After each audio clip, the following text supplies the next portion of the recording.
welcome to Something to Talk About.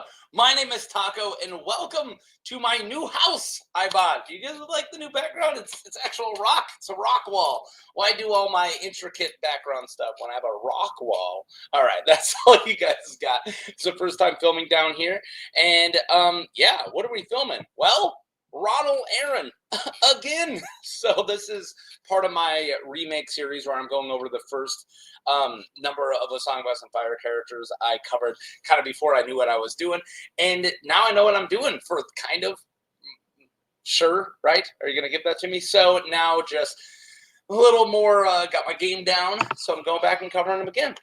All right.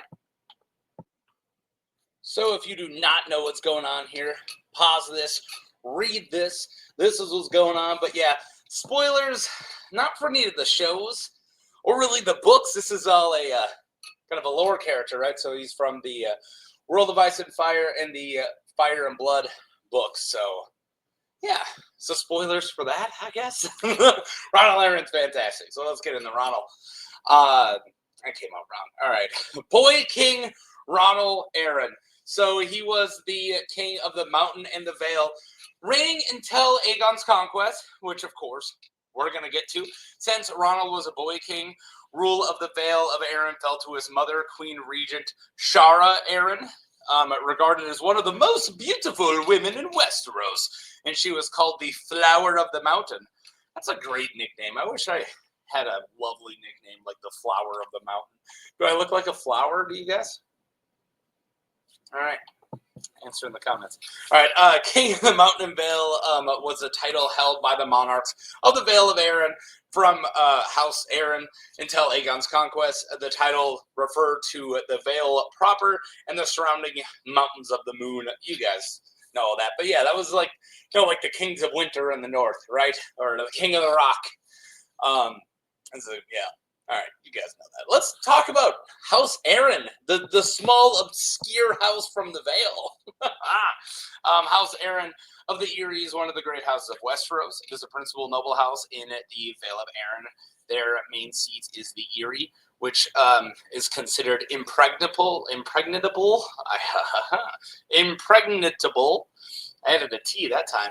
In the Erie's high hall sits 2 thrones carved of weirwood and had one large weirwood door they called the Moon Door, and they threw people out of it. It's fantastic. House Arryn has at least one other holding their winter castle at the Gates of the Moon, which was once their main seat, but both of these fortifications sit aside the Giant's Lance, the tallest mountain in the Vale. The Gates of the Moon is at the foot, in the Eyrie is at the top. The Arryns of the Eyrie have a collection of distant relatives located throughout the Vale, although they are much poorer than the ruling Arryns. What did I say? All right, aside from the Arryns of Gulltown. Okay, yeah. These lesser branches are described by Peter Baelish as proud due to their name and heritage. Yeah, so I'm saying that there are other House Arryns that are not the ones of Eyrie that are poor, that are lesser houses. The Arryn sigil is a sky blue falcon outlined against the white moon, and their words are as high as honor. Yeah, there you guys go. In case you didn't know that, I'd be surprised. But hey, man, some people don't know who House Arryn is. I don't know, I guess. All right. So, I'm excited. I'm just excited to film in the new place. So, let's talk about the King of the Mountain and the Vale. So, Ronnel Arryn, King of the Mountain and the Vale, was a boy when Aegon Targaryen made his intentions of conquest known to the rulers of the 7 independent kingdoms of Westeros. So, if you guys don't know this, and we're going to get to it, so we're pretty much going to cover Aegon's conquest here, right? Then a little afterwards. So Westeros itself, of course, was ruled by a bunch of other kings, 7 kingdoms, if you will. That's where that phrase came from, right? Now there's more than 7 kingdoms because the Riverlands was not a kingdom at the time. It was part of the kingdom of the Isle and Rivers, so on and so forth. So there was like Black Heron Hoare. He was in charge of the Isles and Rivers and all this stuff, and it was all carved out, right? So if you want another good look at the invasion itself, take a look at my my Argilac Durandon video, so I did actually cover the King of the Stormlands during this time in that video.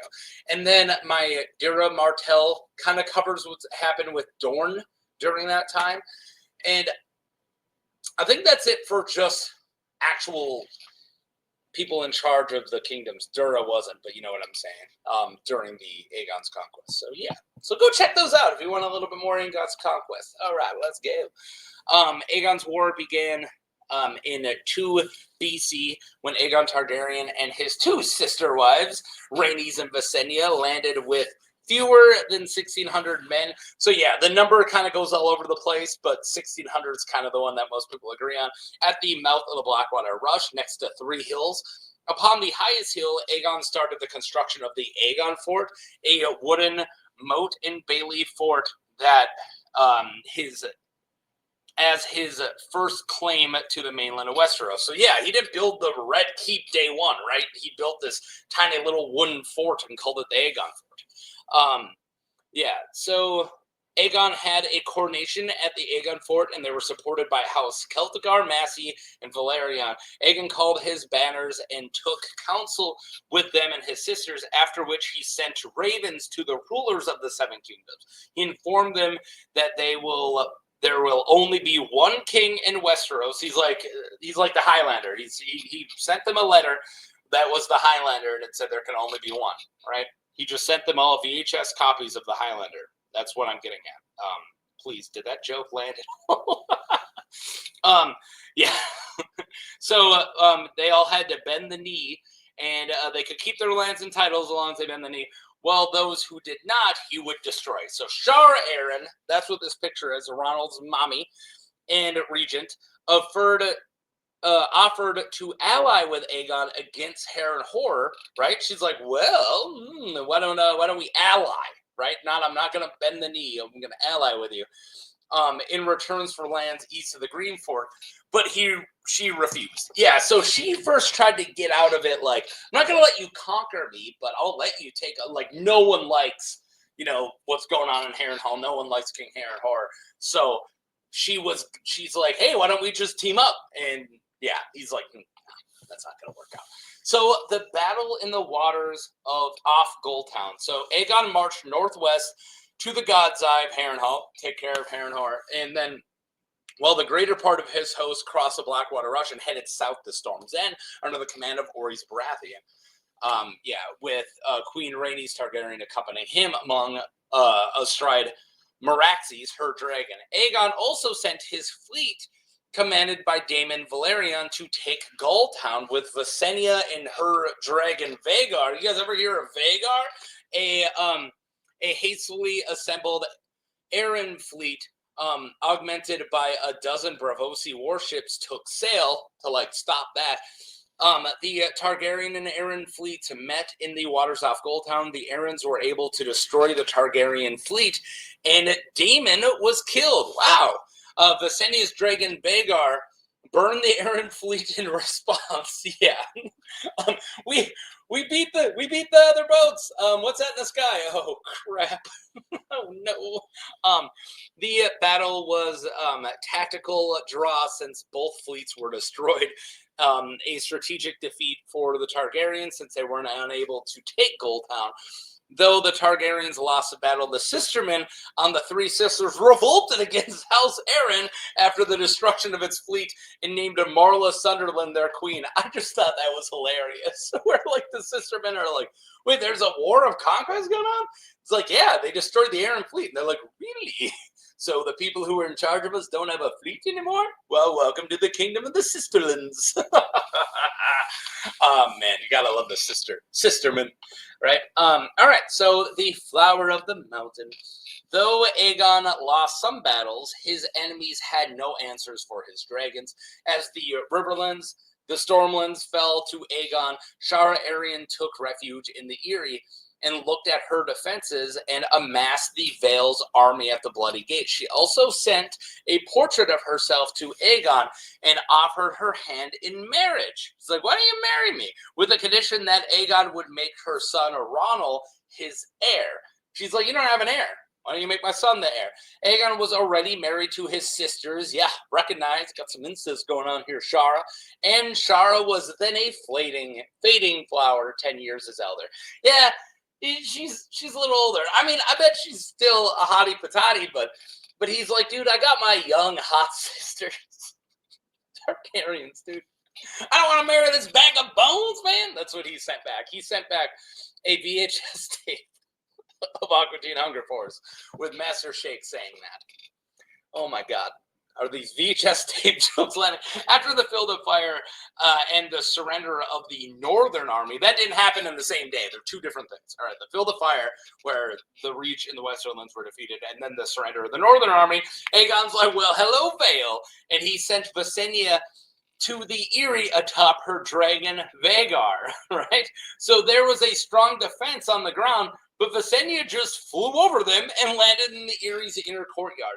So when Sharra, the Queen Regent, as we said, returned to the Eyrie with a dozen guards, she found her son Ronnel sitting on Visenya's knee, staring at the large dragon, wonderstruck. And he said, "Mother, can I go flying with the dragon lady?"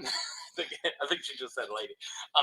The boy asked. So no threats were spoken, no angry words exchanged. The two queens smiled at each other and spoke courtesies instead. And Lady Sharra sent for 3 crowns. Her own regent crown, her son's small crown, and the falcon crown that he would wear, I'm assuming as an adult, the falcon crown of the mountains of the Vale, which is like an ancient crown, right?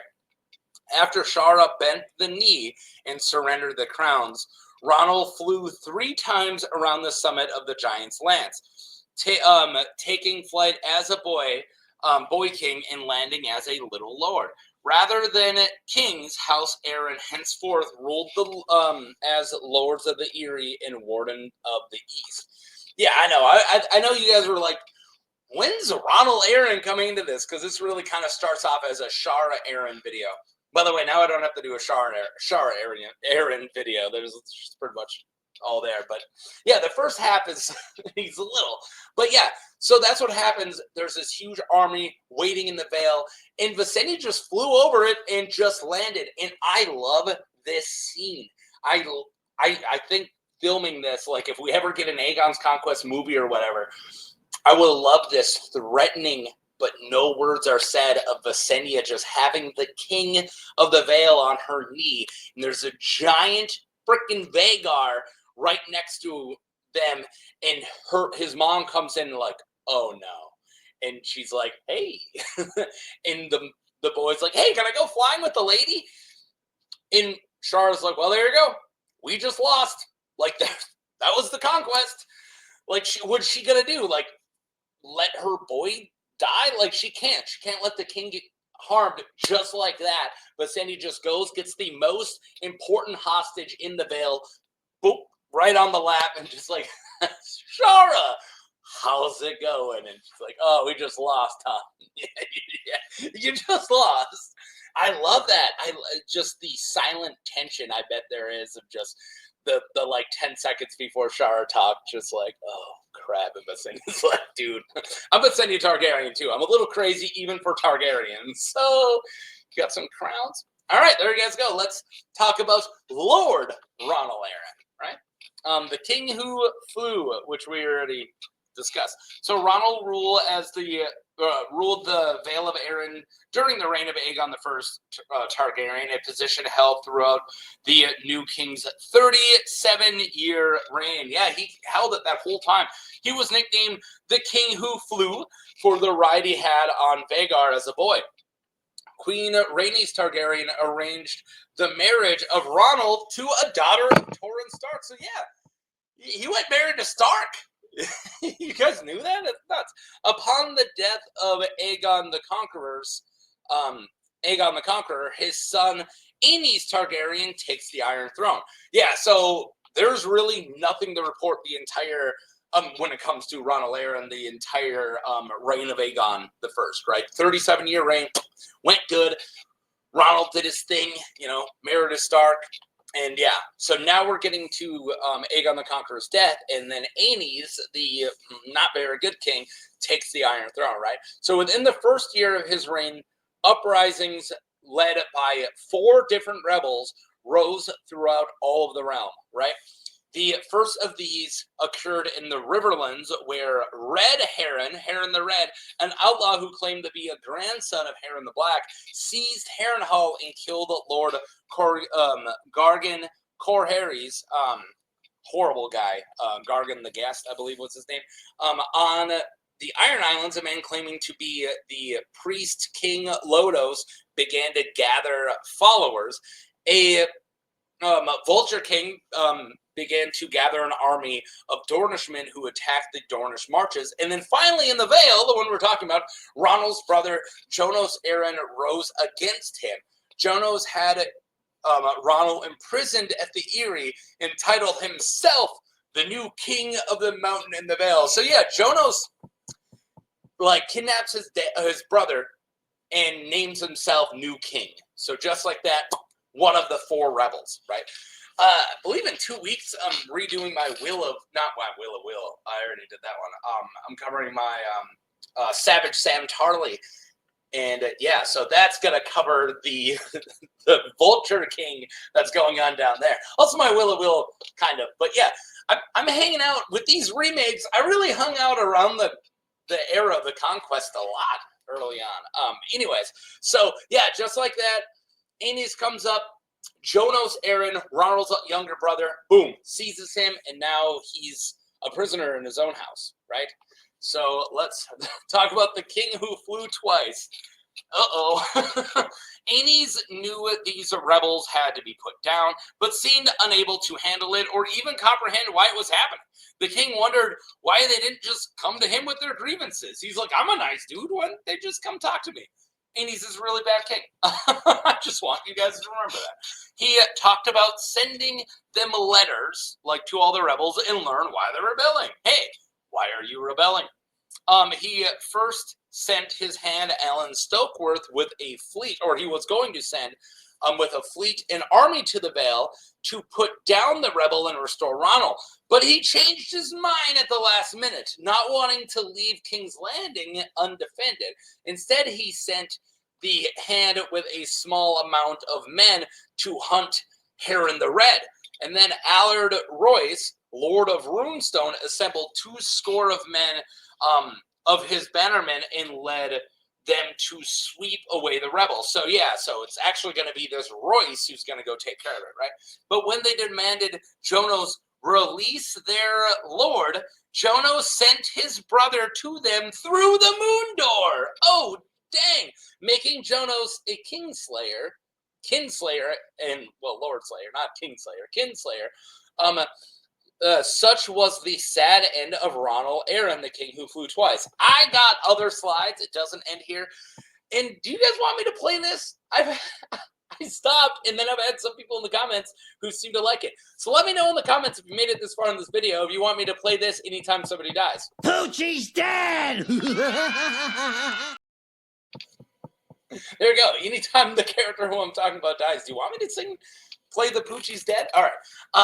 The brother who, oh my God, the brother of a king who also flew.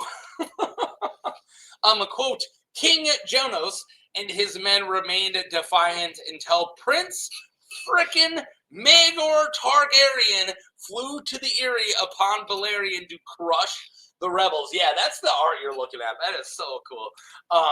So Jonas' followers not wanting to burn in dragon fire. Yeah, because it's frickin' Balerion the Black Dread.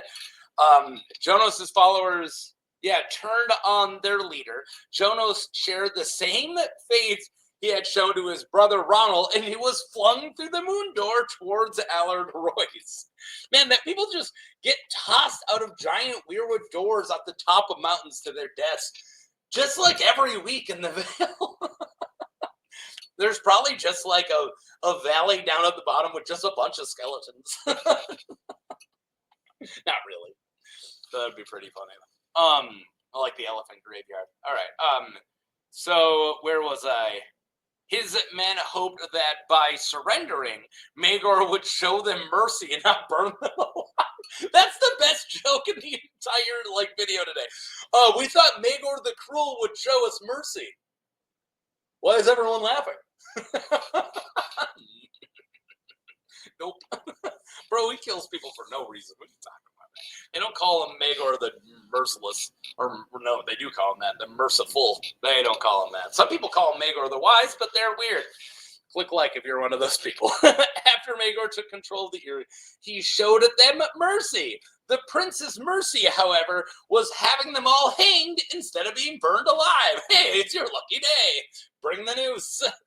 Even the highborn died by the news as Maegor denied them the honor of being killed by the sword. Yeah. Ronnel was succeeded by his cousin Hubert Arryn, who was installed as the new Lord of the Vale. The main line of House Arryn continued through him and his 6 sons. Yeah, he had a bunch of heirs. I don't know, if Ronnel had an heir, we never hear about it. We're assuming he didn't. But then that leads, why would Jonos take over if Jonos was his heir? Why did he go through all that trouble? I don't know. But yeah, so that's it. Ronnel's dead, and now Jonos is dead. But I do have one more slide here. We're going to talk about some Symbolism. So, like I said, this is a remake, and on my first vid about Ronnel, which was a lot shorter, I mentioned that the connections between Ronnel and both Sweet Robin and Bran Stark, right? There's this magic boy trope that we see throughout those 3, and a lot of other characters, but specifically those 3. So what he has in common with Robert is he is young and his mother rules for him, right? Because Ronnel is the prince of, is the little lord of the Vale, but he doesn't do anything. He's this, Robin is this sick little boy and his mom rules for him, right? And that's, Ronnel isn't sick, but still he has his mom ruling for him at the beginning of it. So those are kind of connections there. Then the throne there, so his Bran Stark connection is a lot more symbolic, right? The throne there is Weirwood, and that makes you think of Bran in Bloodraven's cave, connected to the Weirwood, right? Of Bran sitting on a Weirwood throne. Ronnel sat on a Weirwood throne. And him being called the King Who Flew makes you think of Bran's fall and how Bloodraven says that you will fly. Because Bran will fly, whether it's most likely through warging through ravens, which we have seen, or most likely have seen in the books, right? Bran flies.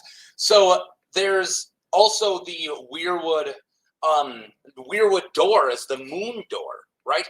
And a lot of people connect all of Bloodraven's power and also a lot of old god power through the moon. So if you look at, there's symbolism all over the place, but if you look at I'm going to stop saying if you look at, there's David Lightbringer and friend of the channel, Michael Talks About Stuff, who have talked about the moon, this connection to old god and old godly magic, right? And what's the name of this kingdom? Or this area is the Mountains of the Moon, and there's a giant Weirwood door that gives you flight. There's definitely some Bran and Ronnel Arryn symbolism going on of being the king who flew. At least that's what I think. Maybe I'm reading into it too much, but I think there's definitely a weird connection there between Bran and just the Vale in general, and how the Vale, even though they're an Andal kingdom, are kind of low-key old god symbolism all over the place, right? I mean, they have a Weirwood throne. And since my first vid of for him, I really don't have any more ideas. That's kind of what I talked about then. And I'm just talking about it again in more detail. So yeah, I didn't really change. My opinion on him didn't really change. So he's just got a lot of Robin and Bran symbolism. There you guys go. Thank you. Welcome to my new basement. And instead of the basement, the old place. And yeah, I'm really excited to start filming again. I took a couple weeks off to move. And then in the move, I lost all my filming equipment. I lost my microphone and my camera and all this other stuff, and I don't know where they are. I'll end up finding them, but I couldn't keep waiting because I started to run out of videos. I gave myself a few weeks in advance, and now those few weeks are very small. So I just spent a bunch of money today and bought a new setup. So let's hope I don't find it today. But yeah, I hope you guys enjoyed it. I missed you, even though you haven't noticed I've been gone at all. But I missed filming, and I'm excited to film more today. So yeah, what you guys think of Ronnel Arryn? What do you think of my rock wall? And peace.